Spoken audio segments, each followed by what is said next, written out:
Depuis 1989, des centaines d'acteurs du débat public sont venus échanger avec des étudiants et un public toujours plus large. Année après année, tous ceux qui ont participé à la Cité de la Réussite ont modestement essayé d'apporter leur pierre au débat citoyen. Partager des connaissances, s'intéresser, s'étonner, questionner, apprendre et comprendre les autres. Telles sont les valeurs simples que nous avons essayé de promouvoir depuis 2 décennies. Transmettre est consubstantiel à la nature humaine, qu'il s'agisse de la vie que l'on donne, du savoir que l'on partage, des biens que l'on lègue, des rites et croyances que l'on diffuse, oralement ou par écrit. La Cité de la Réussite est par essence le lieu où se jouent toutes les gammes de la transmission. On se presse au débat pour recueillir la parole et la pensée de celles et ceux qui s'obligent volontiers à transmettre leur expérience, leurs réflexions, leurs solutions ou leurs révoltes.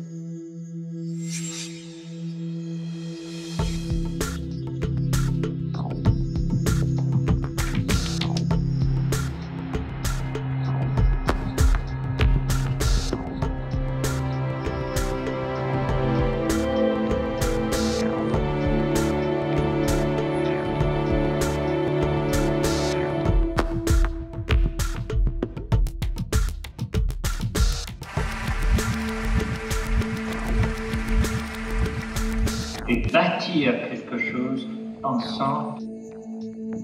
On est engagé parce que vivre, c'est choisir. Ça veut dire prendre des risques. La réussite ou le succès, c'est une succession d'échecs qu'on surmonte, qu'on contourne. Il faut apprendre à apprendre. J'ai un rêve d'élever l'humanité par la danse. Quelle est l'œuvre d'art qui a pu transformer les gens autant que, je ne sais pas quoi, les 35 heures ou la retraite? Si ce n'était plus la solution McDonald's qui triomphait. Manger la même chose, penser la même chose dans tous les domaines, ça c'est le contraire de la cohésion. Cette mondialisation est au contraire une grande source de diversité. Je crois aux intelligences collectives. On fait partie d'une unité qui s'appelle l'humanité. Je pense qu'on manque plutôt de tolérance, souvent. On peut respecter quelqu'un qu'on n'aime pas, on ne peut pas aimer quelqu'un qu'on ne respecte pas. La France doit comprendre qu'elle est multiple et que la différence est une chance. Chacun sait qu'il constitue un maillon et que si ce maillon faiblit, tout s'écroule. La lâcheté générale à l'égard de la responsabilité politique. Mais l'idée, c'est d'installer que les hommes politiques sont complètement déconnectés des réalités. Nous sommes entrés dans un nouveau siècle et déjà, il est en danger. L'expérience, c'est une lanterne qu'on a dans le dos et qui éclaire le chemin parcouru. La lutte contre l'incertitude, c'est ça notre destin. L'avenir va être absolument passionnant. Je voulais vous dire que je suis ravie de partager ce début d'après-midi avec vous pour parler d'un thème magnifique, la philanthropie. Vous savez évidemment tous ce que signifie la philanthropie, l'amour de l'homme, l'amour du genre humain, du grec ancien philos, aimer, anthropos, l'homme. Mais si l'étymologie du mot est ancienne, le phénomène, lui, est plutôt moderne et plutôt anglo-saxon, puisqu'on pense que la philanthropie est née aux États-Unis au XIXe siècle. Et c'est vrai que de Bill Gates à Mark Zuckerberg en passant par Rockefeller, les Américains monopolisent, on pourrait dire même un peu toutes les places du podium, ou presque. Alors la philanthropie, normalement, c'est l'action d'individus ou d'organisations privées pour l'intérêt collectif, pour la lutte contre la pauvreté, pour l'éducation, la culture, la recherche médicale, mais on la distingue en général de l'action des entreprises ou de l'action de l'État. Les philanthropes, ils sont aimés, admirés, respectés, montrant en exemple, évidemment, qu'y a-t-il de plus remarquable qu'un don désintéressé, un don sans attente de retour sur investissement? Et est-ce que cet altruisme ne permet pas de combler, de compenser les défaillances de l'État-providence? Mais les philanthropes, ils sont aussi parfois critiqués. Ben oui, certains montrent l'incitation fiscale comme motivation pour une extrême générosité. D'autres encore pointent du doigt la volonté, le désir égoïste de passer à la postérité. Mais quelles que soient ses motivations, la philanthropie, est-ce que c'est une vocation? Est-ce que c'est un héritage? Est-ce que c'est une passion?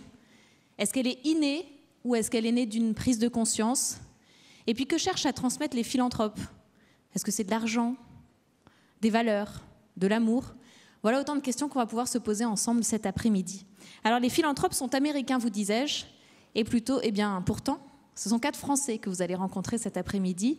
2 hommes, 2 femmes qui se définissent ou pas comme philanthropes, mais qui passent une bonne partie de leur vie à essayer d'aider les autres.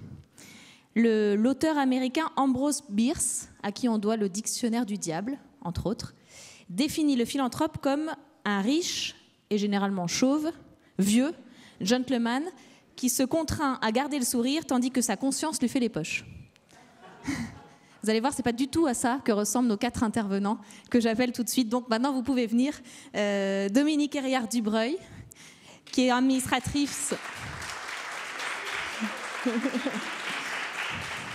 Elle est loin d'être chauve, c'est l'administratrice du groupe Rémy Cointreau, groupe d'alcool et de spiritueux, et elle est classée, s'il vous plaît, parmi les dirigeantes les plus influentes du monde.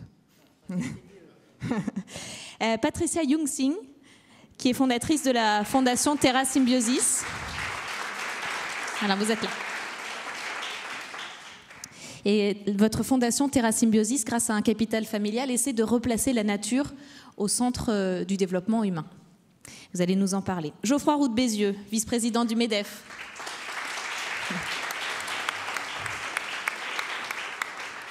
Chef d'entreprise, évidemment, avec votre épouse, vous avez créé la fondation Araok, qui finance des projets pour venir en aide aux plus faibles, aux plus fragiles dans leur développement. Et en un peu plus de 10 ans, vous avez soutenu 50 associations pour environ 1 million d'euros. Et puis, Pierre Sellal, haut commis de l'État, élevé à la dignité d'ambassadeur de France, président du conseil d'administration de la Fondation de France, sous l'égide de laquelle sont placées les fondations de nos autres intervenants. Bienvenue à tous, donc. Alors Pierre Sellal, justement, la Fondation de France a été créée en 1969, il me semble, sur une idée de Malraux, pour encadrer les initiatives de générosité. Comment se porte la générosité en France aujourd'hui? Comment se porte la philanthropie?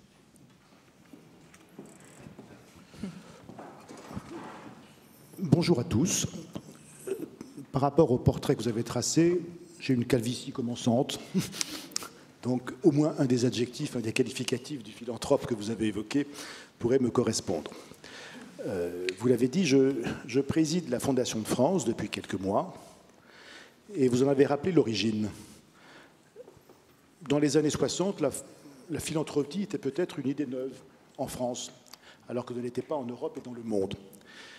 Et ce qui avait été souhaité à l'époque par le général de Gaulle, effectivement, par Michel Debré, c'est de susciter de la philanthropie en France en créant ce qui est devenu une institution, qui est très fière d'avoir presque 50 ans d'âge, destinée non pas à avoir le monopole de la philanthropie en France, mais d'encourager, de fédérer la générosité telle qu'elle peut s'exprimer dans ce pays. 50 ans plus tard, la Fondation de France est très fière d'une devise, être la fondation de toutes les causes, et s'incarne, se présente comme un réseau. Parler de réseau, cela nous relie très exactement au thème de cette Cité de la Réussite, à savoir la transmission. Le propre de la Fondation de France, c'est de gérer et d'organiser un réseau entre les donateurs, les fondateurs, ces fameuses fondations sous égide, des bénévoles, des experts, des associations, tous ceux qui font vivre ensuite des projets grâce aux fruits de la générosité de nos concitoyens. Et l'organisation de ce réseau, sa promotion, la recherche de sa grande efficacité, la rigueur qui est due aux donateurs pour que chacun puisse avoir la certitude que le fruit de sa générosité sera utilisé conformément à sa volonté, cela constitue le cœur du métier de la Fondation. Et encore une fois, 50 ans plus tard, la Fondation de France, c'est, je ne citerai qu'un seul chiffre, 830 fondations abritées. Et donc la générosité se porte bien, la philanthropie se porte bien en France en 2017? La philanthropie progresse. La philanthropie ou la générosité publique, représentait 2 milliards d'euros en France il y a 5 ou 6 ans. Nous sommes à 2,5 milliards. La somme est importante, elle est faible par rapport à l'ampleur des besoins.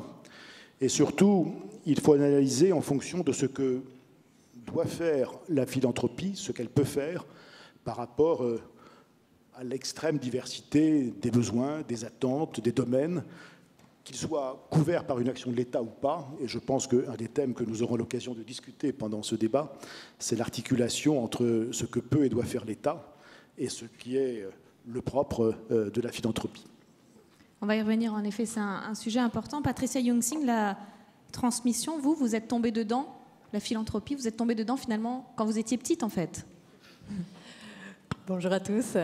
Alors pour moi, oui, la transmission, c'est vraiment déposer au-delà, c'est-à-dire déjà d'une part recevoir un héritage,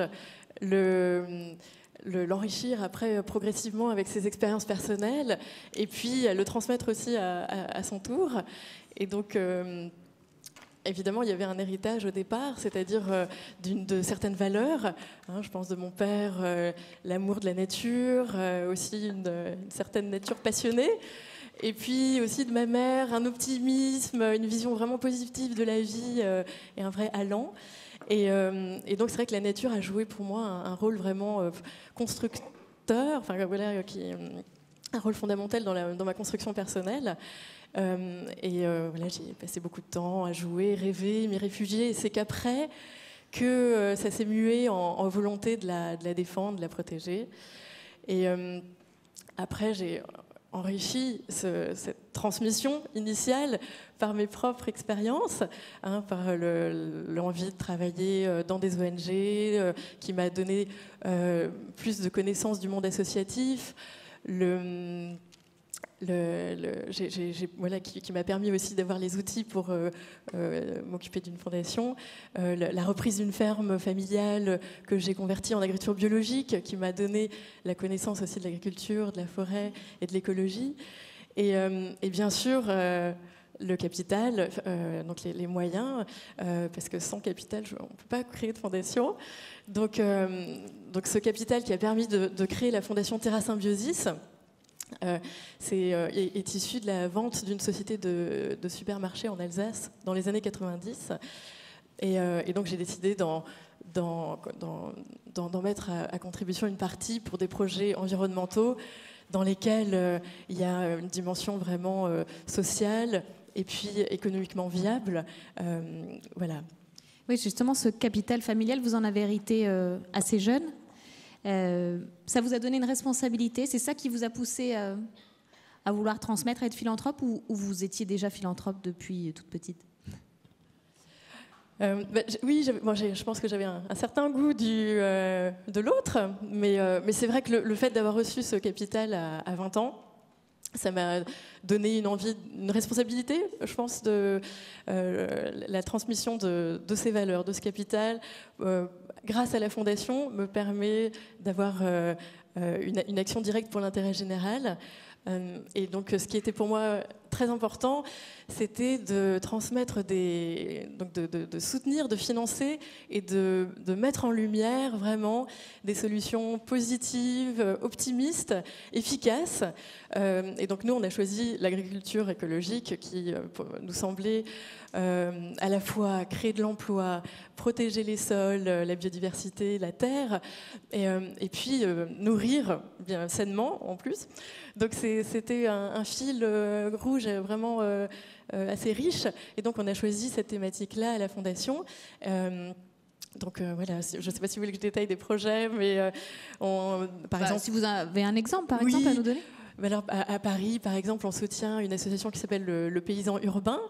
Donc c'est une association de réinsertion qui emploie des personnes pour produire des micro-pousses. Donc c'est des petites pousses justement qui sont assez prisées chez les chefs restaurateurs, mais aussi dans les paniers de citoyens, d'Amapiens. Et donc cette création d'emplois permet de faire vivre des personnes en réinsertion.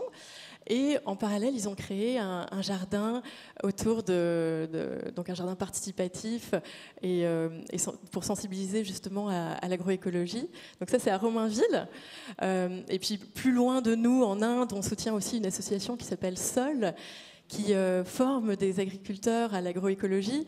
Donc plus de 100, voilà, il y a 300 paysannes aujourd'hui qui sont sensibilisées à ces techniques, donc qui permet vraiment d'améliorer leurs conditions de vie et puis de sauvegarder aussi les semences. Donc il y a vraiment le travail sur les banques de semences et donc d'être autonome et de ne plus acheter des semences. Donc il y a tout un intérêt économique aussi. Et on détaillera plein d'autres projets au cours de cette discussion. Et Dominique Carrière-Dubreuil, vous aussi aidez les autres. Chez vous, c'est un peu une histoire de famille. On peut dire ça ? Oui, parce que j'ai vu effectivement mes parents être très actifs à titre personnel et aussi avec une grande discrétion, mais avec toujours cette ouverture vers l'autre et ce souci de savoir ce qui se passait vraiment pour ceux qui étaient en difficulté et la possibilité de trouver des moyens de les aider.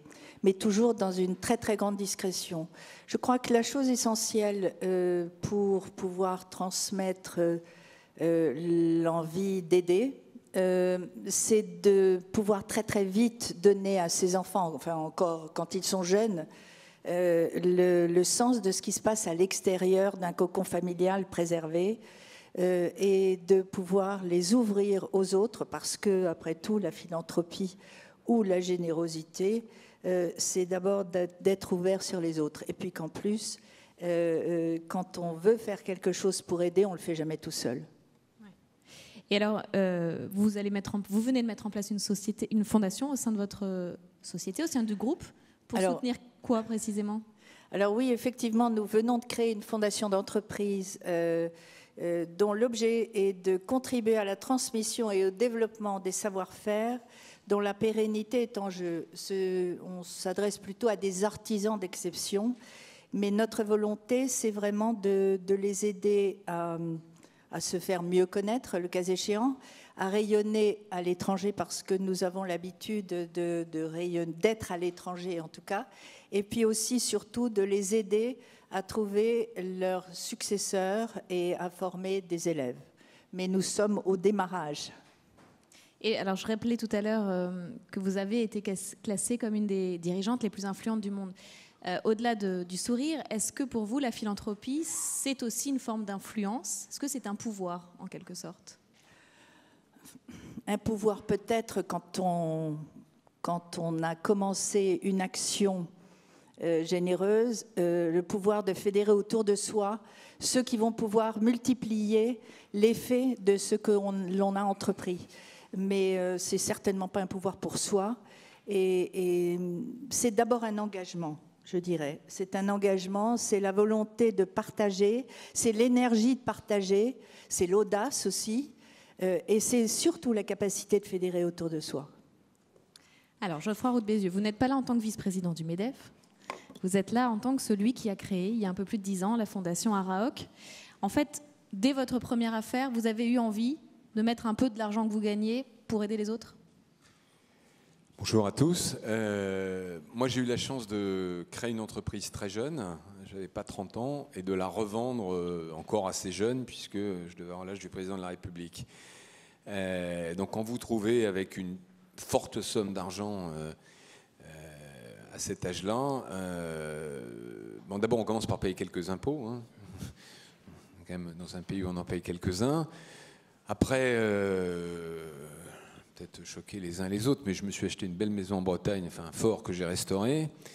Et puis, je collectionne pas les Ferrari, j'aime pas les montres, je n'achète pas des costumes de luxe. Donc bon, bref.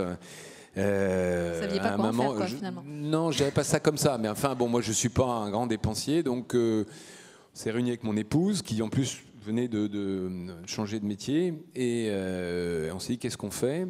Donc j'en ai quand même pris une part pour ma deuxième aventure entrepreneuriale, parce que l'avantage d'avoir pas mal réussi, c'est qu'on repart avec un capital. Moi, la première, je l'ai créée avec rien. Là, je partais avec un capital. Ça m'a permis monter une deuxième affaire.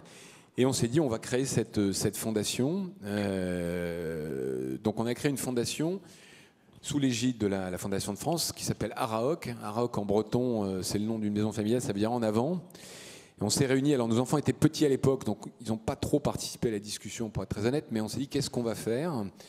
Et au fond, on ne voyait pas une cause, j'allais dire, meilleure qu'une autre. C'est-à-dire que quand vous voyez des gens en difficulté, et quelle que soit la raison de leur difficulté, presque toutes les causes se valent en quelque sorte. Donc on a juste éliminé deux sujets que sont d'une part la recherche médicale, en se disant qu'on n'aurait pas d'impact avec sans énormément de moyens, et puis tout ce qui est mécénat, parce que pour nous c'était pas exactement ce qu'on voulait faire.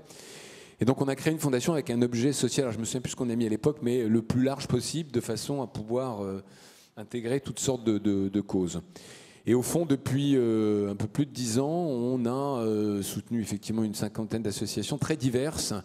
C'est plus des rencontres humaines avec des gens. Alors on a pris le parti de soutenir en fait des petites associations, quelquefois en démarrage, ce que les Américains appellent du venture philanthropie, plutôt que de donner à des grandes causes. Là aussi pour essayer d'avoir un impact et une relation humaine avec les fondateurs d'associations. Mais ça va, si vous voulez, de bourse à des étudiants milieu défavorisé dans les grandes écoles, à une école de boxe en banlieue parisienne, parce que moi j'aime bien la boxe, à une association au Niger, enfin à l'est du Niger, juste à la frontière du Nigeria, qui fait de l'éducation des femmes, puisque le problème des femmes en Afrique est un sujet très très compliqué, en particulier en pays musulmans. Donc on n'a pas de thème, si vous voulez, on a plutôt des coups de cœur, avec quand même une constante, c'est qui n'est pas toujours facile à mettre en place. Je ne sais pas s'il y a sûrement des gens du monde associatif, notamment en France, qui est une forme d'exigence sur l'argent investi. Alors évidemment, ce n'est pas du tout une exigence de retour sur investissement au sens traditionnel du financier. C'est plutôt une exigence de retour et de transparence sur j'allais dire les KPI de la réussite d'une association. S'il s'agit d'éduquer des enfants au Niger, combien d'enfants sont passés par la classe? S'il s'agit d'aider des Karen enfin la frontière de la Birmanie, de la Thaïlande, combien effectivement ont pu sortir de la pauvreté, etc. C'est parfois très difficile, ça met un premier sujet de polémique sur le débat, parce que de temps en temps, en fond, on nous dit, écoutez, vous financez, mais bon, vous financez, puis c'est tout, quoi. Alors vous mettez des obligations de résultats. Alors, des obligations de résultats, non, parce qu'on n'est pas on n'est évidemment pas dans ce monde-là. Mais de la même façon, j'ai parlé de venture philanthropie tout à l'heure, c'est un peu, le mot n'est pas neutre, c'est-à-dire vous avez le venture capital, vous savez, qui est ce qu'on appelle le capital, à tort, le capital risque en France. C'est un peu la même idée, c'est-à-dire j'aide quelqu'un à démarrer sur plusieurs années, mais je m'intéresse, je m'implique, je passe du temps, je vais visiter, et surtout à l'étranger, pour comprendre comment ça fonctionne. Et je retourne l'argument, si vous voulez, c'est exactement comme dans le capitalisme, c'est-à-dire que un des plaisirs, parce qu'il ne faut pas mettre la philanthropie sous la forme de la culpabilité, un des plaisirs qu'on peut avoir, c'est de voir grandir, petit à petit, de voir fleurir. Vous savez, Mao disait, le président du MEDEF qui cite Mao, ça va sûrement faire des tweets, mais Mao disait les 100 000 fleurs, vous savez, c'est un petit peu ça, c'est-à-dire qu'on voit fleurir des projets formidables et c'est un vrai plaisir de s'impliquer dans ces projets. Et ça me fait une belle transition pour ma question suivante, parce que finalement, être philanthrope, c'est aussi un moyen de donner un sens à sa réussite. On peut dire ça comme ça, voire de passer à la postérité pour certains. Quelle est la part, Pierre Sellal, peut-être vous pouvez répondre au nom de tout le monde, quelle est la part de bien que l'on se fait à soi quand on fait du bien aux autres? Ce n'est pas un mal en soi de se faire du bien à soi, de manière générale. Mais permettez-moi simplement de réagir par deux commentaires à ce qui a été dit. Le premier, c'est que les trois expériences que nous avons entendues témoignent de l'extrême diversité du champ de la philanthropie et de ses finalités. Et c'est ce qui rejoint ce que je disais tout à l'heure en rappelant la vocation de la Fondation de France, fondation de toutes les causes. Et deuxièmement, vous avez eu raison, Geoffroy, d'insister sur ce principe d'exigence. La philanthropie, la générosité, ce n'est pas le flou, l'incertain, l'à peu près et l'indifférence au résultat. C'est même tout le contraire. et c'est un c'est un fonctionnaire de l'État qui vous le dit, il y a une exigence de résultat, il y a une exigence d'effectivité qui est encore plus impérieuse lorsqu'il s'agit du fruit de la générosité de chacun que lorsqu'il s'agit d'assurer le meilleur emploi des deniers publics.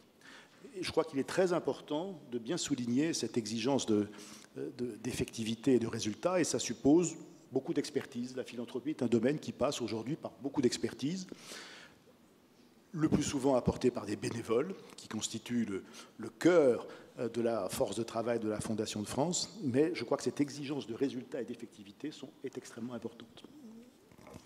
Oui, vous voulez répondre ? Moi, je voulais réagir aussi sur un point qu'a mentionné Geoffroy, c'est qu'ils n'ont pas choisi, vous n'avez pas choisi avec Sabine, des causes dans lesquelles vous n'auriez pas eu d'impact. Je crois qu'il est très très important dans la philanthropie d'adapter sa dotation au projet que l'on a et rester en cohérence. Parce que c'est aussi une manière de faire avancer les choses à son échelle et aussi de fédérer autour de soi des gens qui pourront comprendre. Sinon, on est d'une certaine manière un peu dépossédé si on ne peut pas être impliqué. Et je crois que la philanthropie n'a vraiment pas besoin d'avoir des moyens financiers extrêmement importants pour être efficace. Ce n'est pas réservé aux grandes fortunes. Non, mais c'est bien que les grandes fortunes participent parce que là, il faut monter les enchères. Alors, est-ce qu'on se fait du bien à soi quand même ? Personne ne veut répondre à ma question. Enfin, moi je peux répondre, oui. Vous savez, il y a toute une philosophie du don et du contre-don. Je ne sais pas si vous connaissez toutes ces théories philosophiques, mais sans trop planer. Moi, je ne me considère pas comme un philanthrope. Bon, voilà, j'ai fait quelques actions. Mais par contre, vraiment, je vous le dis, c'est un plaisir de voir, encore une fois, je vous donne un exemple très concret. Donc, cette association qui s'appelle Espoir Niger, elle a démarré, c'était vraiment une start-up de l'associatif dans un endroit, Niger est un des pays les plus pauvres d'Afrique, et l'est du Niger, Maradi, est une des zones les plus pauvres. Vous avez des gens qui vivent, qui n'ont rien. Ils ont la marmite, la case et 3 vêtements chacun. On a du mal, d'ailleurs, tant qu'on n'y est pas allé, à réaliser l'écart de pauvreté, enfin l'écart de richesse plutôt d'ailleurs, qu'il y a entre la France et ces pays-là. Et quand vous voyez après, donc là presque 8 ans, qu'il y a une école en dur, 1000 élèves tous les jours en internat, une banque alimentaire, une école d'éducation féminine, enfin... oui, c'est un plaisir formidable de voir l'effectivité de cette action. Mais après, chacun a sa motivation personnelle. Vous avez forcément, quelque part dans le cerveau reptilien, une forme de culpabilité chez certaines personnes. Bon, il y a une tradition dans toutes les religions, d'ailleurs, judéo-chrétienne assez forte de ce point de vue-là. Il y a je pense que c'est Zakat, je crois, l'aumône chez les musulmans. Donc il y a cette tradition-là. Moi, j'avais pas ce problème-là. Moi, j'ai gagné de l'argent, mais je pense avoir pris beaucoup de risques, d'avoir créé de la valeur. Et donc, comme je n'avais pas hérité, je n'avais pas en tout cas, je n'ai pas l'impression. Alors, je n'ai pas été chez le psychanalyste, mais j'ai pas l'impression d'avoir ce problème de culpabilité.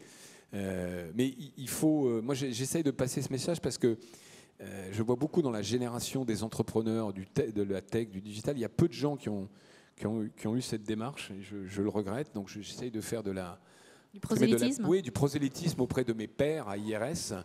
Il y a beaucoup de Français qui commencent à réussir très bien. Alors, ce n'est pas le modèle Silicon Valley, mais on voit bien quand même qu'il se passe des choses en France dans la fameuse French Tech. Et je trouve dommage que ça ne génère pas derrière un mouvement de... D'ailleurs, en fait, Dominique a abordé ça tout au début en disant on faisait ça dans la discrétion. C'est vrai que la génération peut-être au-dessus... Vous savez, il y a ce proverbe lyonnais qui dit « le bruit ne fait pas de bien, le bien ne fait pas de bruit ». Alors c'était sûrement vrai. Je trouve que c'est plus tellement possible dans l'époque qui est la nôtre. Oui, Patricia, et dites-nous quelle est la plus grande satisfaction d'une philanthrope ? Oui, je voulais aussi réagir par rapport au plaisir, parce que c'est vrai qu'aujourd'hui, vu les enjeux auxquels on doit faire face, il faut y aller, quoi. Enfin, je veux dire, il faut susciter l'envie des autres aussi d'y aller. Il faut susciter cet élan. Et c'est vrai que peut-être notre responsabilité, je pense, c'est de mettre en lumière des actions positives, mais en même temps, au-delà des actions positives, c'est là le plus difficile, c'est comment susciter l'envie de s'engager pour le changement.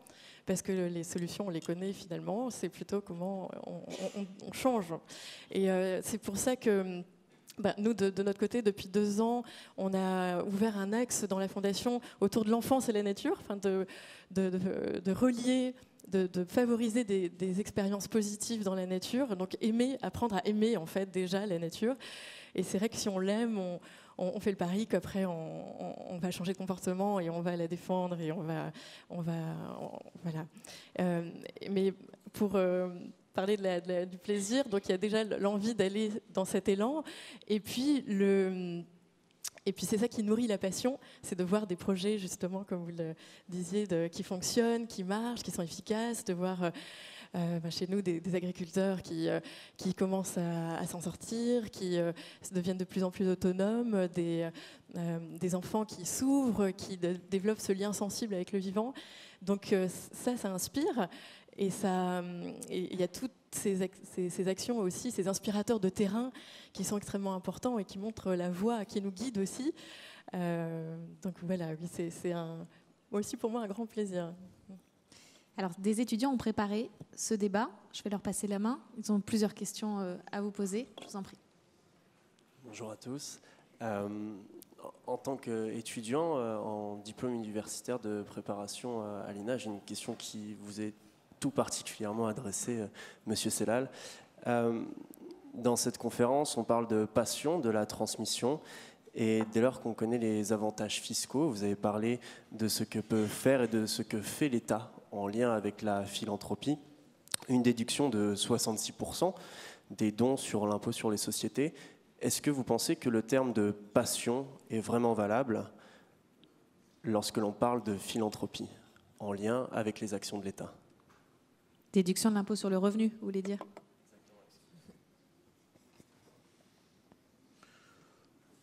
La passion, c'est un engagement individuel. Que l'État puisse trouver un intérêt à accompagner cette passion et à l'encourager, pourquoi le lui interdire? C'est la question de la relation entre l'action de la philanthropie et l'action de l'État, en fait, que vous soulevez. Le constat que je fais, pour ma part, après 40 ans au service de l'État, c'est que l'État n'a pas le monopole de l'intérêt général. Et qu'il y a d'autres manières de servir l'intérêt général que de mettre en œuvre une action de l'État. En même temps, il ne s'agit jamais d'agir contre l'État. Le plus souvent, il s'agit d'agir en complémentarité avec l'État. Et encore une fois, dès lors que l'État y trouve son intérêt, y trouve son bénéfice, on ne voit pas de raison pour laquelle il s'interdirait d'apporter un encouragement, un accompagnement, y compris sous la forme de déduction fiscale. Qu'est-ce que permet la philanthropie qui est plus difficile à mettre en œuvre par l'État? On peut citer beaucoup d'exemples. Il y a d'abord des situations d'urgence. On en a vécu une il y a quelques semaines, après les tempêtes dans les Antilles, l'ouragan Irma. Ce qu'on a constaté dans cette situation, une fois encore, c'est que la philanthropie, la générosité publique, a des capacités de réactivité, de mobilisation extraordinairement supérieures à celles de la puissance publique. Au moins pendant les premiers jours, voire les premières semaines. L'intérêt de l'État est de s'appuyer sur cette capacité du public à réagir et à des fondations comme les Fondations de France d'accompagner, d'orchestrer cette générosité pour apporter une aide sur le terrain, sans jamais se substituer à l'État et en veillant toujours à la claire répartition des rôles. Ensuite, l'État prend le relais. Un autre exemple, l'État est très mal à l'aise pour expérimenter, pour une partie de la population, pour un groupe déterminé, dans un territoire précis. L'État agit par catégorie générale. il y a des principes de droit qui s'opposent à tout ce qui serait considéré comme des discriminations. Donc ce que permet de faire la philanthropie, c'est de lancer des opérations pilotes, des opérations tests. On peut citer beaucoup d'exemples en matière d'éducation, en matière de réinsertion de chômeurs de longue durée, en matière d'aide au rattrapage scolaire. Et la philanthropie permet de l'organiser. Et si l'expérience est concluante et positive, si elle produit les résultats qu'évoquait Geoffroy, l'État est là pour prendre le relais et les généraliser. C'est ce qui s'est passé en matière d'accès des chômeurs de longue durée à l'emploi, dès lors qu'une action conçue au départ par DT Carmonde pour des chômeurs de longue durée a débouché sur une loi en 2016 qui organise la possibilité d'emploi de ces chômeurs de longue durée par l'économie sociale et solidaire. On peut citer beaucoup d'exemples dans lesquels l'initiative, l'expérimentation, l'audace propre à la philanthropie a permis d'ouvrir des brèches, d'engager des chemins, et dans lesquels ensuite l'État a pu prendre le relais. À soi seul, ces exemples justifient qu'il puisse y avoir un accompagnement et un encouragement fiscal à la philanthropie. Geoffroy Roux de Bézieux. Oui, si je peux compléter d'abord peut-être un point, parce qu'on a eu une discussion avant le panel. C'est bien une réduction d'impôt, pas une réduction d'assiette. Ce que je veux dire par là, c'est que quand vous donnez 100 et qu'il y a 60 d'économie d'impôt, vous êtes quand même appauvri de 40. Donc ça reste un don. Je vois souvent des gens qui me disent « mais vous faites ça pour la réduction d'impôt ». C'est absurde, parce que je serais plus riche, ou moins pauvre si vous voulez, si je ne donnais pas du tout. D'ailleurs, c'est vrai pour tous les individus. Une fois qu'on a dit ça, je pense qu'il y a un vrai sujet qui est vraiment, pour moi, essentiel dans ce pays. On a une tradition qui remonte à plusieurs centaines d'années. Il y a quand même marqué égalité sur le fronton de nos mairies. Et donc on a cette vision d'une intervention de l'État dans le domaine social élargi qui est égale pour tous et qui forcément est centralisée.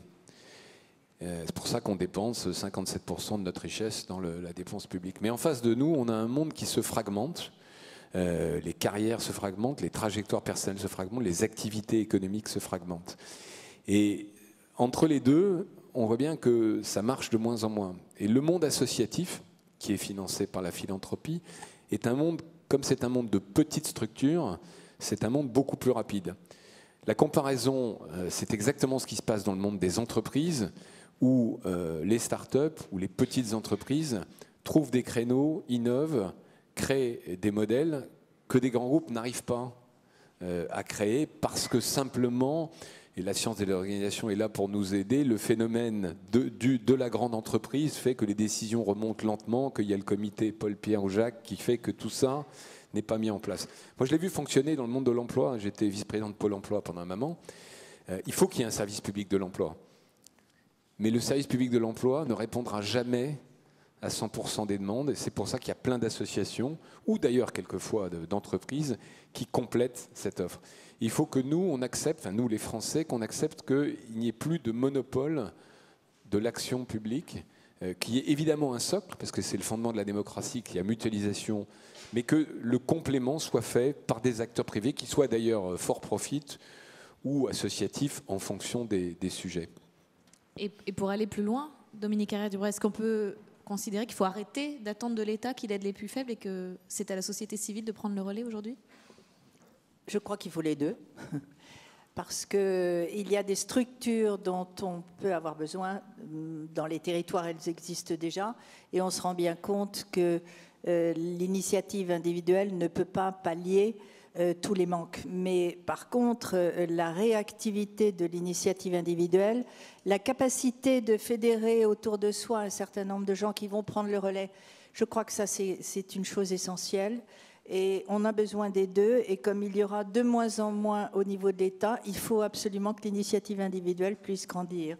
Moi, j'ai été frappée à la Fondation de France de découvrir l'importance numérique, mais aussi efficace, des bénévoles. Et les bénévoles, ils existent dans ce pays partout. Et la philanthropie peut être un moyen aussi de les fédérer pour diriger leur action ou la compléter. Oui, vous voulez intervenir ? Un tout petit point de complément. je pense qu'il faut s'éloigner de la vision du philanthrope qui ne fait ça que pour avoir une déduction fiscale. Alors il y a bien sûr peut-être ça qui existe, mais quand on voit quand même la complexité de créer une fondation, avec de créer une logique, un choix de thématiques, des critères de sélection, un suivi des projets, des évaluations, qui est toute une cohérence en fait là-dedans. Il faut être quand même sacrément motivé, je pense, personnellement, au-delà d'une incitation fiscale. Donc ça, c'est important. Et puis après, tant mieux, à la limite, il y a des incitations fiscales qui permettent que encore plus de personnes créent des fondations. Et pourquoi il y a plus de philanthropes aux États-Unis qu'en France? Geoffroy a donné la réponse. 57% de dépenses publiques en France. Ça veut dire qu'énormément de fonctions sociales, assistance sociale, politique de santé, aide aux plus vulnérables, politique culturelle, sont prises en charge par la puissance publique en France. Ce n'était pas le cas du tout aux États-Unis. Donc l'État-providence est là. Étouffe, en quelque sorte, les initiatives privées? Disons que l'intervention publique en a réduit la nécessité ou a donné le sentiment qu'elle relevait d'une urgence moindre. Mais, comme l'a dit Dominique, l'État devenant impécunieux dans beaucoup de domaines, il y a une large place pour la philanthropie aujourd'hui et elle va se développer. Il y a peut-être un autre point sur les États-Unis quand même. Il ne faut pas s'en faire du Max Weber de salon. Il y a quand même un rapport avec l'argent qui n'est pas tout à fait le même. Vous savez, c'est une petite anecdote, mais vous savez qu'il y a le classement fortune, donc des plus grosses fortunes américaines, et les Américains, les milliardaires américains écrivent pour dire non, vous m'avez mis, je sais pas quoi, 153e, mais pas du tout, je suis 120e, 110e, je suis beaucoup plus riche que ce abruti de machin chose. En France, vous avez le classement Challenge, et Vincent Beaufils, qui est l'interchef, me disait mais non, les gens ils écrivent pour sortir du classement. Donc on voit bien quand même que le rapport avec l'argent, finalement, il y a une part de la philanthropie américaine qui est aussi une manière de mettre en avant sa réussite, alors qu'on peut trouver, comment dire, pas tout à fait européenne, quoi, d'une certaine manière. Elle n'est pas tout à fait dans la discrétion. Mais je pense que ça joue à ça, Et c'est pour ça que je parlais de prosélytisme tout à l'heure. C'est pas un sujet très facile en France. Non, et c'est plus anglo-saxon que seulement américain. Oui. Et je pense que ça vient aussi plutôt des pays protestants que des pays catholiques qui ont un rapport différent à l'argent. On peut être utile aux autres sans forcément faire la charité. Alors, autre question des étudiants. Alors justement, vous dites, on peut si vous faire... pouvez vous présenter, pardon, oui. Alors, nous dire où vous êtes étudiant. Ça marche. Alors Timothée Boudil, je viens de terminer mon Master 2 entrepreneuriat à l'ISC Paris. Et la question, justement, je vais rebondir sur ce que vous venez de dire. Vous dites qu'on n'est pas obligé d'aider les autres en faisant de la charité. Pour reprendre l'expression que vous utilisiez tout à l'heure, M. Roux de Bézieux, vous dites, en reprenant l'exemple de Pôle emploi, il faut qu'il y ait une complémentarité avec des associations et du for-profit. N'y a-t-il pas un troisième acteur qui pourrait s'embrécher là-dedans, qu'on appelle maintenant, ou qu'on entend beaucoup parler, entrepreneur social? Est-ce que la philanthropie ne serait pas la première caractéristique de ce type d'entrepreneur? Enfin, tout ça est un continuum, hein, mais je fais vraiment une différence. Enfin, pour moi, il y a trois choses qui sont différentes. Vous avez l'entrepreneur social solidaire qui certes, l'entreprise sociale et solidaire, elle a toutes les caractéristiques d'une entreprise, a une différence, c'est qu'elle ne verse pas de dividendes. En général, elle verse ou peu de dividendes. Donc, son but, il est économique et social. Vous avez ensuite la fondation d'entreprise, qui est ou le mécénat d'entreprise, qui a un but philanthropique, mais aussi un but de réputation pour l'entreprise, puisqu'il y a la marque de l'entreprise qui est associée aux actions. Et enfin, ce dont on parle aujourd'hui pour moi, c'est la philanthropie personnelle, c'est-à-dire un entrepreneur, je ne vais pas dire ça d'ailleurs, une personne ou un groupe de personnes ou une famille qui va mettre de l'argent à disposition d'associations ou de musées, etc., sans attendre un retour de publicité. Le monde de l'entrepreneuriat social et solidaire, c'est un monde qui se développe très vite, mais au fond, c'est plus proche pour moi de l'entreprise, avec des caractéristiques. Mais vous payez les gens, vous faites créer des emplois, vous payez des impôts, vous payez en tout cas des cotisations sociales, vous avez les mêmes problèmes humains que dans une entreprise normale, simplement, in fine, le retour sur capital est une notion différente. Mais évidemment, de ces trois formes de générosité ou de retour, enfin, dis-moi, de dépenses d'argent pour la société, enfin d'investissement plutôt pour le monde associatif, il ne faut pas classer l'une par rapport à l'autre, me semble-t-il. Oui, Pierre Célan. En réalité, ce sont des modèles économiques différents. Dans chaque cas, il s'agit d'assurer la soutenabilité sur le moyen long terme de l'activité. Le modèle de la philanthropie repose sur des dons, la récurrence de ces dons, plus la gestion financière du produit de ces dons. C'est ça qui assure la continuité de l'action philanthropique. Dans l'économie sociale et solidaire, le modèle économique, c'est un modèle d'entreprise. Et comme l'a dit Geoffroy, il n'y a pas de distribution de dividendes, mais ce qui assure la soutenabilité, c'est l'effectivité de l'activité économique dont il s'agit. Donc même si les frontières deviennent poreuses, il y a un continuum, comme cela a été dit, il y a quand même à la base la distinction entre ces deux modèles fondamentaux. Merci. Allez-y, notre question d'étudiant. Victoria Gauthier, je suis étudiante à Paris 4 en littérature. Et j'ai une question pour vous, Patricia Jungzin. C'est à propos du fait que vous transmettiez aussi dès l'enfance cet amour de la nature, qu'on vous a transmis notamment. Et qu'en est-il des adultes? Est-ce que nous serions moins sensibles à ces politiques préventives dans le cadre de l'environnement? Alors c'est sûr que peut-être les habitudes sont plus difficiles à changer une fois qu'on est adulte, qu'on a certains travers ou certaines manières de fonctionner, de consommer. Donc c'est vrai que pour nous, on met un accent assez fort sur la création de ce lien à travers des pédagogies aussi actives. Donc on essaie de voir l'éducation aussi d'une manière différente, c'est-à-dire plutôt privilégier le tâtonnement expérimental, la pédagogie active, l'envie pour l'enfant de découvrir par lui-même, apprendre en faisant. Et c'est ça aussi qui fait prendre conscience aussi des choses. Alors après, non, heureusement que l'adulte peut toujours apprendre, peut toujours changer, parce qu'on voit par exemple le succès des MOOC aujourd'hui, où de nombreuses personnes s'informent, souhaitent toujours se former, et donc ça, heureusement, non, on est quand même assez confiant sur le fait que les adultes peuvent aussi, bien sûr, apprendre, changer. On organise, à travers les projets qu'on soutient, il y a beaucoup de formations, justement, pour les agriculteurs, donc pour reprendre notre thématique aussi première, au changement des pratiques, justement, en agriculture. Justement, on a soutenu un projet... donc d'un CIVAM, c'est une structure d'aide en fait, et d'accompagnement des agriculteurs qui étaient en difficulté. Donc c'était des éleveurs dans la région du Mans qui étaient en difficulté parce qu'ils faisaient de l'élevage classique, intensif, c'est-à-dire les animaux toujours enfermés dans des fermes et les terrains du coup cultivés en maïs et donc les animaux étaient nourris par le maïs et puis surtout par des achats coûteux de soja, OGM, etc. Et puis finalement, ils étaient complètement en faillite économique.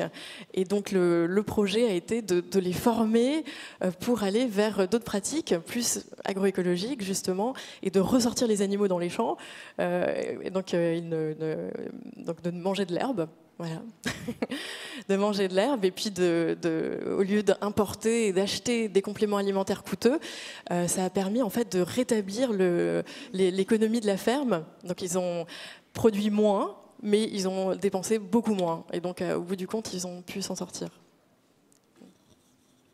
Maëlle, une autre question? C'est une question volontairement tranchante. J'aimerais bien savoir, Malthus prône l'arrêt de toute aide aux nécessiteux. Il s'oppose notamment à la généralisation de l'assistance aux pauvres. C'est une question collective, bien qu'elle vous soit tout particulièrement adressée, Monsieur Roux de Bézieux. Pensez-vous que les philanthropes seraient des vecteurs de la complaisance dans l'assistanat? complaisance dans l'assistanat. Écoutez, me faire accuser d'être un sympathisant amoniste ou de la France insoumise me met de très bonne humeur. Puisque c'est un peu la question du... Oui, non, mais je le provoque un peu. C'est un peu la question du revenu universel, finalement. Non, c'est une question, finalement, pas tellement de philanthrope, mais c'est une question de modèle associatif. C'est-à-dire, est-ce qu'un certain nombre d'associations d'aide aux plus démunis, d'une manière générale, finalement, fournissant sous forme de subvention un revenu de subsistance ou une forme de subsistance à des gens, les cantonnent là-dedans. C'est un vrai débat pas simple et je ne pense pas qu'il y ait une réponse au fond binaire sur un sujet pareil. Par contre, nous, ce qu'on essaye de faire quand on finance des associations, notamment dans des pays où les gens sont très très pauvres, c'est toujours d'avoir un système, alors je vais prendre une expression que vous connaissez tous, de tiers payant. C'est-à-dire qu'il y ait toujours une petite contribution, même symbolique, qui permette à la personne de mesurer la valeur de ce qui lui est fourni. Tout ce qui est donné gratuitement n'a pas de valeur, ou en tout cas perd vite de la valeur. Et il vaut mieux avoir une valeur perçue forte et une forte réduction qui permet de mesurer l'effort qui est fait, plutôt que de donner gratuitement. D'ailleurs, vrai, je me permets de le dire, pour les études universitaires françaises, je sors complètement du débat, il faudrait mieux les faire payer à leur prix et offrir des bourses à une très grande majorité des gens pour que tout le monde comprenne la valeur de ce qu'il reçoit en quelque sorte. Donc je ne crois pas que Malthus ait raison de dire qu'il faut supprimer toute forme d'assistanat, de subvention, d'aide, mais il faut bien qu'à chaque fois, le travail des associations prenne cette dimension en compte. Pierre Sellal, vous voulez réagir ? Oui, un exemple qui illustrera la problématique et le type de réponse qu'il faut essayer d'apporter. Je reviens à l'exemple que j'avais cité tout à l'heure d'Irma aux Antilles. Et la réflexion que nous avons dû mener, c'est quel est le meilleur emploi, quelle est la meilleure affectation de l'argent recueilli grâce à la générosité de nos compatriotes. La Fondation a considéré immédiatement que l'aide pécuniaire aux personnes sinistrées relevait plutôt de la vocation de l'État. Ce qui ne veut pas dire qu'il n'y avait pas d'aide d'urgence à mettre en place pour les personnes les plus vulnérables. Et nous avons fait en sorte que des aides soient très rapidement, et plus rapidement que les aides de l'État, mises à disposition des personnes les plus nécessiteuses. Mais en même temps, ce qui nous paraît important, c'est que le fruit de la générosité des Français serve à la reconstruction, au redémarrage d'activités économiques.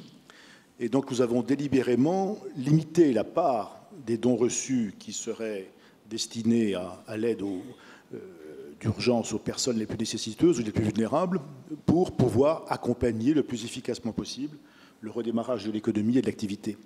Donc c'est ce type d'arbitrage qu'il faut faire en faisant la part de l'action immédiate, de l'action d'urgence, et puis de celle qui a vocation à reconstruire et à bâtir dans la durée. Oui, simplement dans le même contexte, et ça c'était en Haïti, l'argent qui s'est déversé sur Haïti il y a quelques années était un argent extérieur formidable, mais qui ne tenait pas compte des infrastructures sur place et de la capacité des Haïtiens de se prendre en main. Et la clé, c'est justement de pouvoir distiller l'aide quand c'est possible, au-delà de l'urgence immédiate, mais distiller l'aide pour que les infrastructures se remettent en place avec les gens qui en ont besoin et qui sont capables de les mettre en place eux-mêmes. Avec un soutien, bien sûr, mais un soutien, je veux dire, aussi de compétences.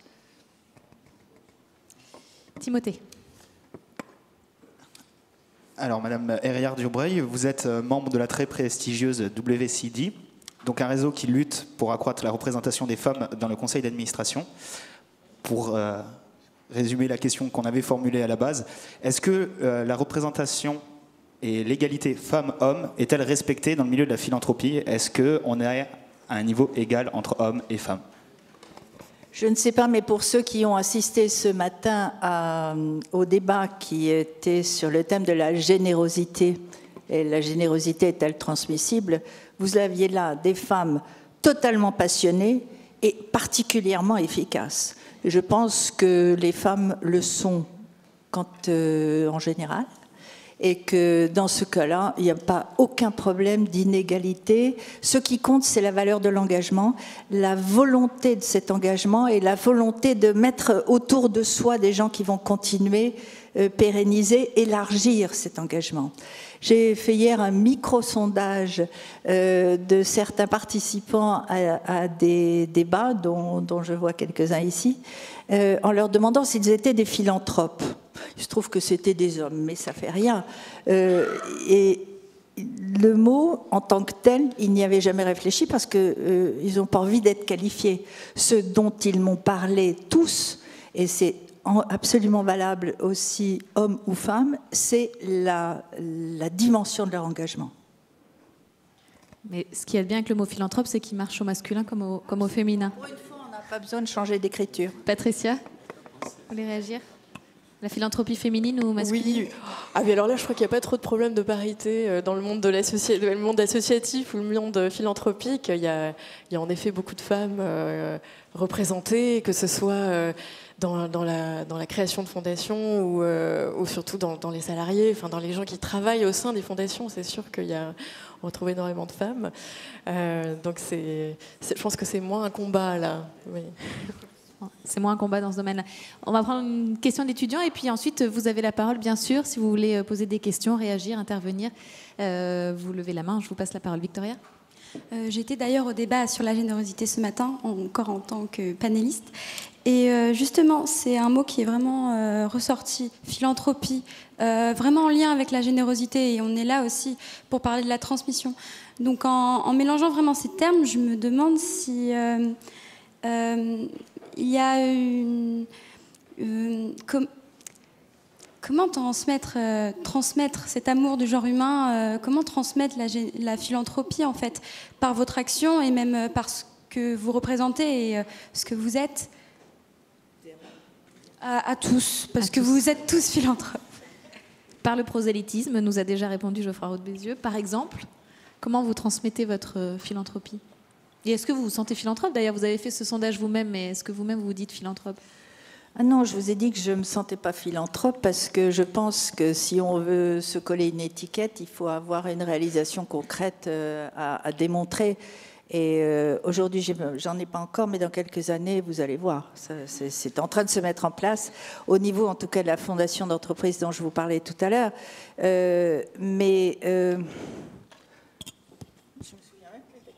Comment vous transmettez l'amour du genre humain? Je crois que ça commence très très tôt et ça commence vraiment à la maison. Ça devrait commencer à l'école.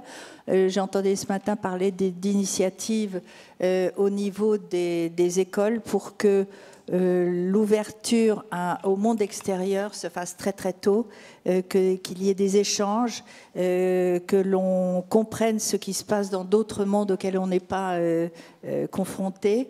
Je crois que les enfants sont particulièrement réceptifs et je crois que c'est vraiment important, je le disais tout à l'heure en commençant, mais c'est vraiment important à la maison de parler de l'autre et de l'autre qui n'est pas dans les mêmes conditions que l'on peut avoir soi. C'est pas ce qu'on me disait aussi, enfin ce qu'on disait à ma génération, tu finis ton assiette parce que les petits Chinois n'ont rien à manger. Ça, c'est pas du tout dans cet esprit-là. C'est jamais dans la contrainte, mais c'est plutôt dans l'ouverture au fait qu'on peut faire quelque chose. Patricia? Oui, je vais rebondir. Alors, c'est vrai qu'on n'est pas obligé d'avoir de l'argent pour être philanthrope si la philanthropie s'entend par l'amour du genre humain et l'envie d'être dans l'empathie.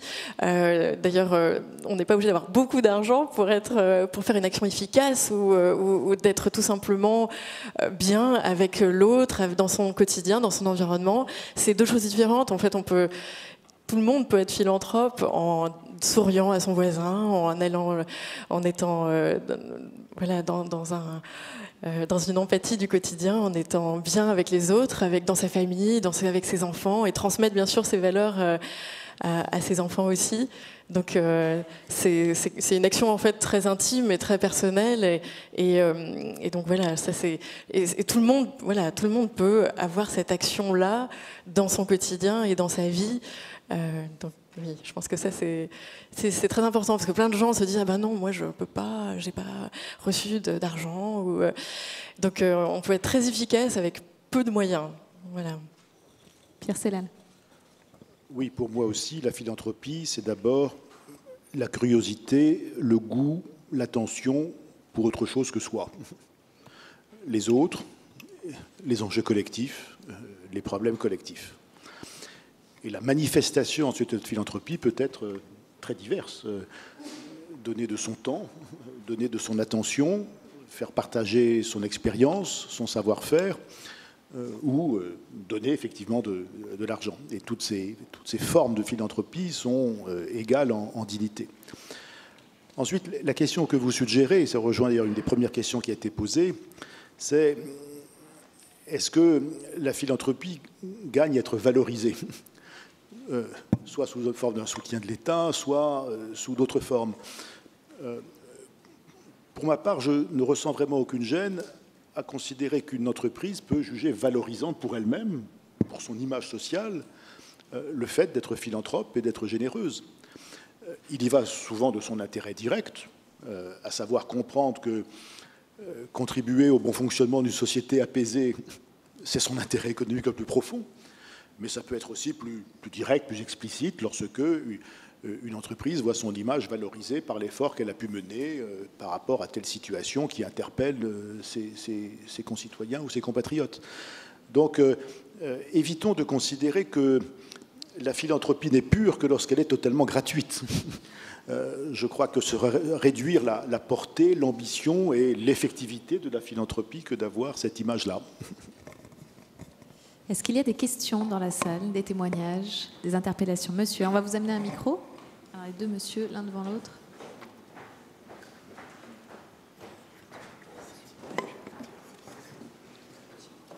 Oui, bonjour.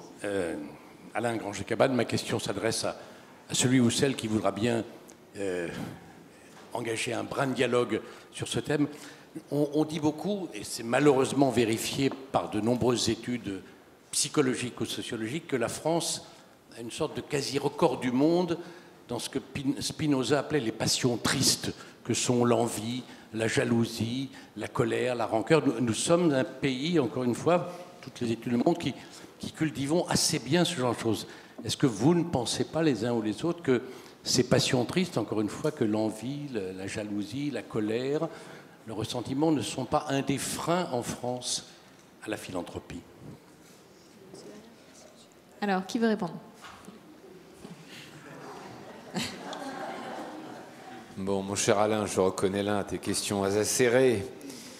Moi, il m'est arrivé, effectivement, de me trouver interpellé sur le thème. En gros, vous faites ça pour vous donner bonne conscience, mais de toute façon, cet argent, vous l'avez volé à quelqu'un. C'est-à-dire que je simplifie, je caricature un tout petit peu, pour être honnête. Mais c'est vrai qu'il y a, en France, alors je ne sais pas si ces passions tristes se caractérisent dans tout le domaine, mais il y a une suspicion qui règne sur l'argent bien mal acquis, quoi, en quelque sorte. Alors moi, je prendrais le problème dans l'autre sens, si tu veux. Je pense que si une grande majorité du monde entrepreneurial au sens large avait cette démarche-là, je pense qu'on pourrait retourner, peut-être pas retourner le rapport des Français avec l'argent et la réussite, c'est peut-être un peu ambitieux, mais en tout cas prendre à contre-pied certaines de ces passions tristes.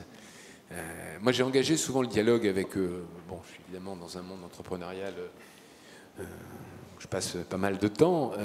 Évidemment, souvent, la réponse qui m'est faite, c'est « moi, je paye beaucoup d'impôts, donc c'est pas à moi de faire le boulot ». Et on est dans un système, et vous l'évoquiez tout à l'heure, de poule et d'œuf. C'est-à-dire que c'est un dialogue où moi je dis, mais si tu es profondément à la fois libéral et entrepreneurial, libéral, c'est-à-dire au sens où te dire que l'État a un rôle à jouer, mais il ne doit pas tout faire, et entrepreneurial, dire souvent ce sont des individus qui trouvent des solutions qui peuvent être ensuite étendues collectivement, et ce n'est pas toujours la collectivité qui est capable de produire la solution. Finalement, il faut mettre ses convictions presque philosophiques en accord avec son comportement et donc se lancer dans une démarche philanthropique. Je dois la vérité que je n'ai pas toujours le succès escompté, mais comme je suis un entrepreneur, je ne renonce pas, d'où ma présence aujourd'hui à convaincre mes pairs de prendre cette démarche. Vous aurez toujours, je vais dire d'une autre manière, vous aurez toujours, comme dans toutes les communautés humaines, 10% de gens qui se sont enrichis ou qui iront partir sous des cieux plus cléments, des îles exotiques pour essayer de payer le moins d'impôts possible parce que bon, voilà, leur capacité d'empathie pour les autres est assez limitée. Et puis vous avez à l'autre bout des saints dont je ne fais pas partie. Mais la grande masse des gens qui ont réussi devraient être sensibles à cette démarche qui est de convertir pour partie cette réussite au service de leur communauté. Je ne sais pas si Spinoza serait d'accord avec moi. Oui, moi je ne suis pas entrepreneur, je suis toujours diplomate, mais que l'entrepreneur, je ne renonce pas. Et j'ai passé ma carrière à combattre une autre passion triste française qui est le déclinisme. Comment combat-on le déclinisme, dont nos compatriotes sont malheureusement friands ou adeptes, tout simplement par l'action, par l'initiative, par le dynamisme, par la proposition. Un pays qui, par sa diplomatie, agit, propose, prend des initiatives, rassemble, est un pays qui combat le déclinisme et combat les passions tristes. Et c'est un pays qui se réconcilie avec lui-même. Le lien avec la philanthropie, c'est que je suis convaincu qu'un pays dans lequel la générosité privée est importante est un pays qui retrouve de la confiance en lui-même, en sa capacité à agir, à trouver en lui-même les réponses ou les solutions aux défis, aux problèmes qui traversent sa société ou son environnement. Et là encore, je crois que c'est par l'action, c'est par le projet, c'est par le rassemblement, c'est par la fédération autour de soi, pour reprendre l'expression de Dominique, que l'on combat le plus efficacement ces passions tristes. Patricia. Oui. Alors, la passion triste veut dire aussi certains découragements, certaines passivités par rapport à aussi l'ampleur des problèmes. Bon, là, je parle d'écologie encore. Voilà, face à la dégradation de la planète, il y a une prise de conscience, mais du coup, un découragement face à l'immensité de la tâche. Mais je trouve que depuis quand même 10 ans, il y a quand même un mouvement un peu inverse aussi.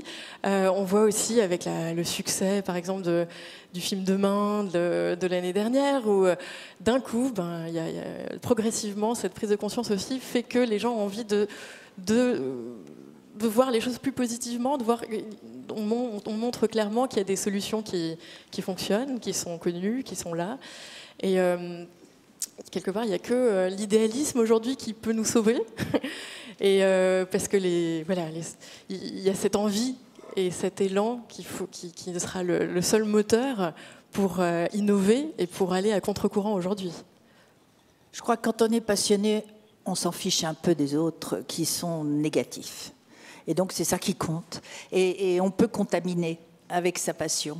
Et je crois que c'est vraiment une caractéristique de ceux qui sont engagés dans la philanthropie. Alors, par ici, les micros, je crois. On a 2 mains qui se lèvent. Monsieur là et devant après. Francis Charon, bonjour. Alain, les passions tristes, je suis d'accord avec toi. Je crois que c'est la bataille qu'on mène de façon permanente de faire avancer la philanthropie, de montrer que ce n'est pas de la passion triste. Quand on entend Patricia, on n'a pas l'impression d'avoir une passionnée triste qui est devant nous. C'est un enthousiasme.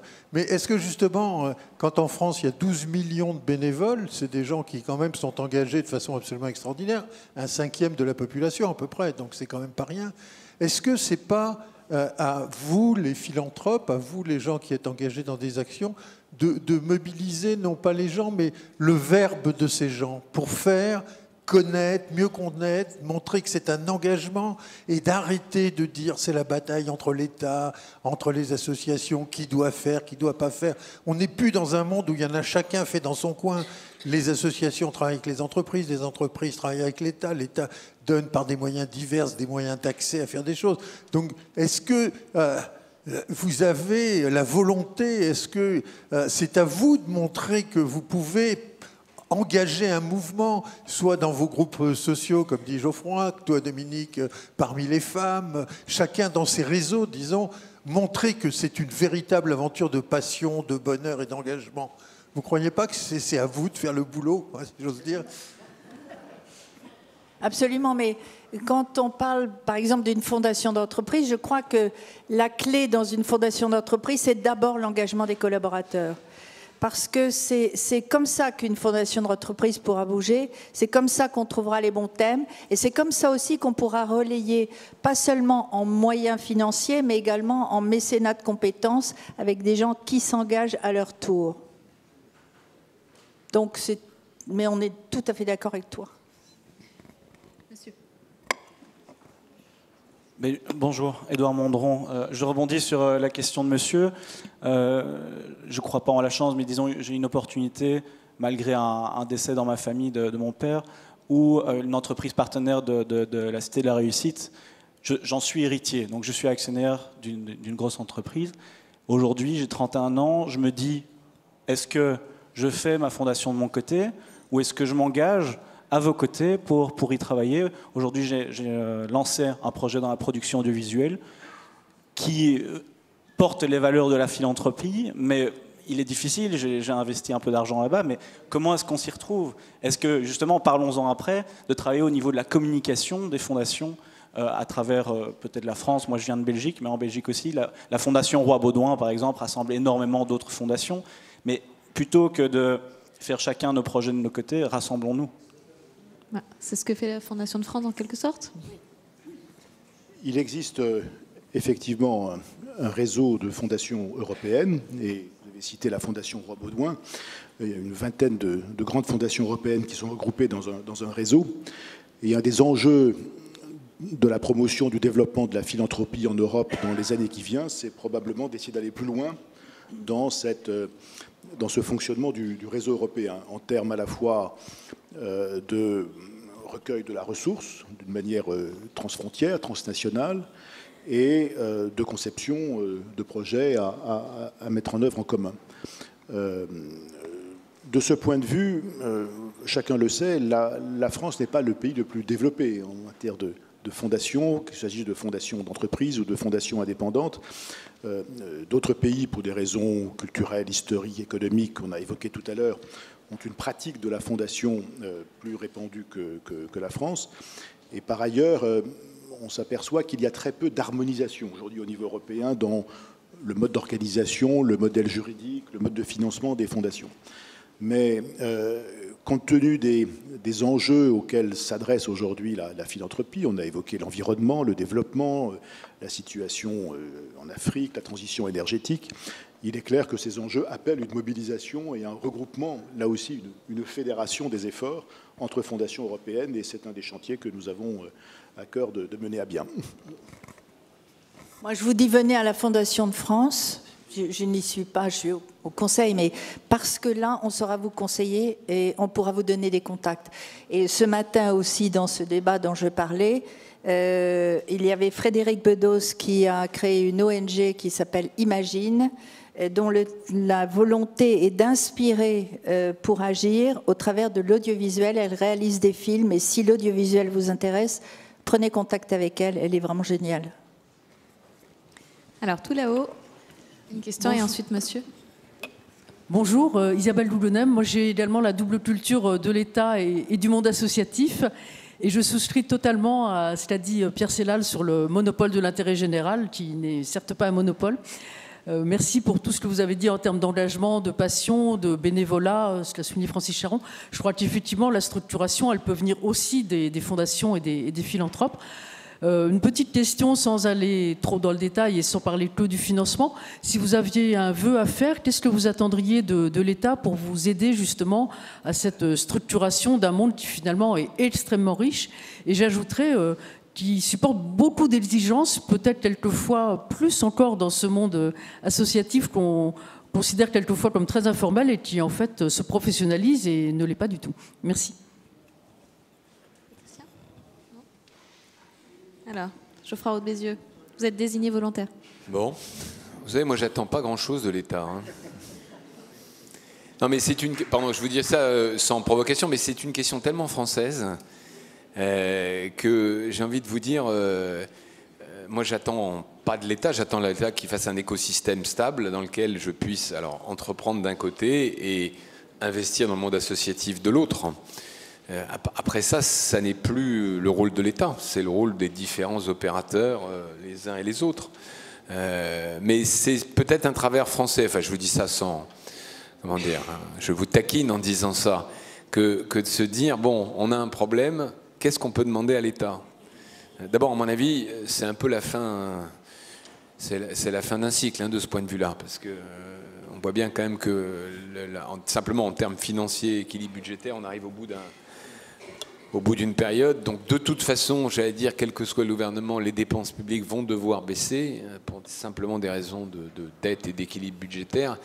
Et donc il faut que collectivement, je sors un tout petit peu du débat si je peux, et sans en faire une tribune politique bien sûr, on sorte de ce réflexe et on se dise les uns et les autres, milieu associatif, milieu d'entreprise, qu'est-ce que nous, on peut faire pour ce pays avec des initiatives individuelles, parce que, je ne sais pas qui a dit, oui, vous avez dit tout à l'heure qu'il n'y a pas de monopole d'intérêt général. Finalement, l'intérêt général, c'est la somme, alors, Adam Smith qui disait, la somme des intérêts particuliers bien compris. Donc, sur le plan, en tout cas, strictement fiscal, ne touchez à rien. Je pense qu'il faut toucher à rien et ne pas changer le cadre. Moi, je crois quand même encore à l'État, et à son rôle et à sa place, dans notre pays en particulier. Mais je crois que, d'abord, Geoffroy l'a dit, l'État a un devoir de garantir une stabilité d'un environnement juridique, fiscal et politique. C'est la première attente que l'on doit exprimer vis-à-vis de lui. Ensuite, vis-à-vis du monde associatif et de la philanthropie, l'État doit être capable de faire ce qu'il a le plus de difficultés à accomplir, c'est-à-dire reconnaître l'indépendance du monde de la philanthropie et du monde associatif. Mais tout en reconnaissant cette indépendance, il doit considérer qu'il ne lui est pas extérieur et qu'il n'a pas à travailler avec lui. Ce qu'on attend de l'État, c'est une capacité à concevoir une complémentarité dans le respect de l'indépendance du monde associatif et de la philanthropie. C'est extrêmement difficile, mais il se trouve, permettez-moi là encore de faire référence à ce qu'a été ma propre carrière diplomatique, j'ai toujours considéré que l'action extérieure de la France aujourd'hui, ce n'était pas simplement l'État. Et que pour que la France, en tant que pays, société, ensemble de valeurs et d'intérêts soit active et efficace, il s'agissait d'organiser la meilleure relation possible entre l'État, ses entreprises et tous ceux qui, à un titre ou à un autre, ont en charge l'intérêt et les valeurs de la France à l'étranger. En tant qu'entreprise, on vous dit merci parce que c'est comme ça qu'on voyait les choses.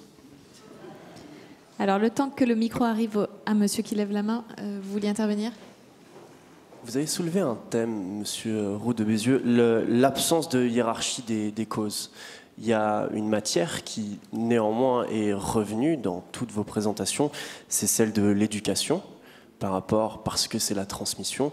Le taux d'alphabétisation monte et c'est une très bonne nouvelle. Est-ce que si jamais le vivier de l'éducation est enfin éradiqué, ou du moins si l'éducation n'est plus la cause principale, quelles sont, par exemple, à la Fondation de France, les prochaines causes, les prochaines premières causes de la philanthropie ?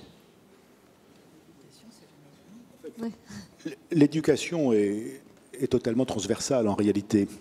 On évoquait tout à l'heure l'éducation ou la formation des agriculteurs. On peut évoquer l'éducation de chacun à l'impact de la transition énergétique, de la transition écologique. dans tous les domaines sectoriels, il y a un besoin de formation, un besoin d'éducation, et c'est cette réalité-là qui fait que l'éducation ou la jeunesse sont l'élément transversal dominant de tous les projets soutenus par la Fondation de France. On peut considérer que 40% des projets financés par la Fondation ont un lien direct avec l'éducation, la formation et la jeunesse. Monsieur. Étienne Goudet, Geoffroy a soulevé la question du tiers payant généralisé. Donc, c'était une image. Je voudrais, si j'ai bien compris. Même si ça sort un peu du sujet, je voudrais donner mes impressions. Le paiement des honoraires à un médecin crée un climat moral de confiance pour le patient et d'obligation pour le médecin. Ça, ce sont les deux facteurs essentiels de la qualité des soins. Voilà ce que je voulais dire. Et puis, la gratuité totale des soins crée une déresponsabilisation du patient et un nomadisme, par voie de conséquence, un nomadisme médical très préjudiciable à la qualité des soins. Merci, monsieur, pour cette intervention. Madame, vous avez une question ? Bonjour, Pascal Braque. Moi, je voulais poser le sujet sur un désengagement majeur des États, et notamment vis-à-vis des organisations onusiennes. On a vu les effets du désengagement des États-Unis vis-à-vis d'un certain nombre d'agences onusiennes.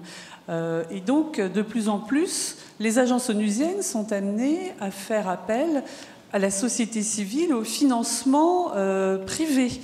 Et donc, on a dans ce contexte onusien, on a à la fois des programmes très ciblés et on a maintenant des objectifs du développement durable, donc les 17 objectifs avec toutes les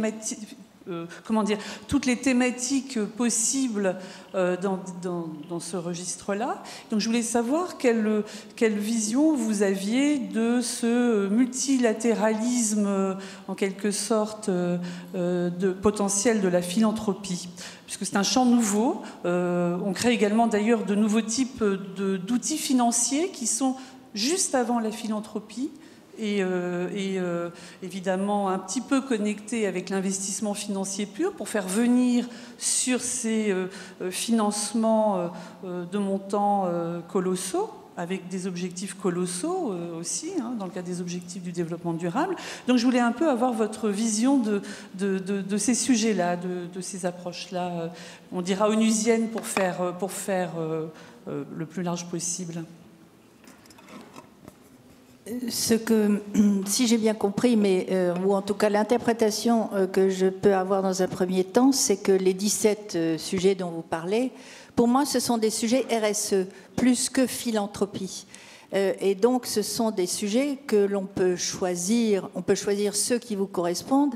La clé, c'est de les pousser au plus loin de ce que vous pouvez faire dans cet univers-là. Quand vous choisissez, par exemple, la protection de l'environnement, et que vous avez des produits d'origine agricole, vous êtes particulièrement sensible, non seulement à la protection de votre environnement immédiat sur ce plan-là, mais également à la durabilité de la terre qui nourrit votre existence même. Par exemple, en ce qui concerne la vigne, quand on travaille avec des vignerons et que l'on a des contrats avec eux dans la durée, on a aussi une responsabilité de les aider à être particulièrement vigilants sur la manière dont ils vont traiter leurs vignes. Traiter, quand je dis traiter, c'est au sens large, ce n'est pas traiter avec des intrants chimiques, mais c'est justement être capable de travailler pour que les vignes durent longtemps ou pour qu'on puisse planter des vignes saines et renouveler tout le paysage viticole de la région. Par exemple, ça peut être la préservation d'un écosystème ce que nous faisons par exemple dans une région qui est une île, qui a un écosystème, il faut absolument le préserver parce qu'il est unique et qu'il est là pour des siècles. Donc ce que l'on fait aujourd'hui a de l'impact futur. Mais pour moi, c'est RSE. Alors, si je peux me permettre de vous donner quelques compléments, très concrètement, vous avez par exemple une agence onusienne qui est ONU Femmes, qui décline des programmes dans le cadre de ces différents objectifs de développement durable, des programmes très précis qui accompagnent des femmes et qui ont besoin et qui peuvent amener des financements ciblés. Et qui donc, c'est dans ce sens-là où je parlais de philanthropie. Bien sûr, ô combien le mécanisme vertueux dont vous venez de parler est un ressort essentiel de tous ces 17 ODD. Mais moi, je me posais vraiment dans le cadre de financement de programmes qui sont inclus pour concrétiser aussi dans leur registre ces objectifs du développement durable. Pierre Sellal ? Oui, d'une manière générale, comme vous l'avez dit implicitement, le multilatéralisme a partie liée avec la philanthropie. Le multilatéralisme, vous pouvez le définir, le considérer comme un dépassement de l'égoïsme national, la recherche de solutions collectives, l'attention aux autres et la contribution à des démarches allant à la rencontre des autres. Il y a deux aspects dans votre question. Il y a l'aspect du financement et l'aspect de la mise en œuvre. Sur le financement, il est clair qu'il y a depuis quelques années un désengagement des efforts d'aide publique et de contribution des États au système multilatéral. Il serait tout à fait erroné de considérer que la philanthropie a vocation à remplacer l'effort public. Il y a une part incompressible, nécessaire, indispensable d'effort public qu'on appelle l'aide publique au développement. Qu'il y ait des compléments de financement apportés par des grandes organisations, des grandes ONG, des fondations, c'est tant mieux. Mais ce n'est en aucun cas un substitut à l'effort nécessaire des États. Ensuite, il y a la question de la mise en œuvre. Et là, vous avez raison, l'action sur le terrain, l'action promotionnelle est souvent mise en œuvre de manière beaucoup plus efficace par des fondations, des associations, des ONG du type de celles que vous avez évoquées, que par les agences onusiennes elles-mêmes. Il se trouve qu'il y a un exemple parfait de ce que vous dites est très actuel, c'est ce qui se passe aujourd'hui en matière de changement climatique. Le retrait américain de l'accord de Paris, qui est un retrait du multilatéralisme officiel, public, trouve une compensation qui n'est pas une excuse et qui n'est pas une satisfaction dans l'action des ONG, des fondations, des entreprises, qui trouvent chacune sans doute leur intérêt direct, mais qui, encore une fois, montrent que ce type d'action de long terme nécessaire ne passe pas exclusivement par la puissance publique. Est-ce qu'il y a une dernière question dans la salle ou chez des étudiants? Alors ici, le micro arrive. Bonjour à tous, je m'appelle Anna Pistenon, je suis, je pense, la plus jeune de cette salle. Si nous sommes tous ici, c'est que nous sommes tous plus ou moins passionnés par le fait de transmettre à autrui. Je me demandais donc, selon vous, si l'homme est-il instinctivement philanthrope, si c'est un processus naturel ou pas.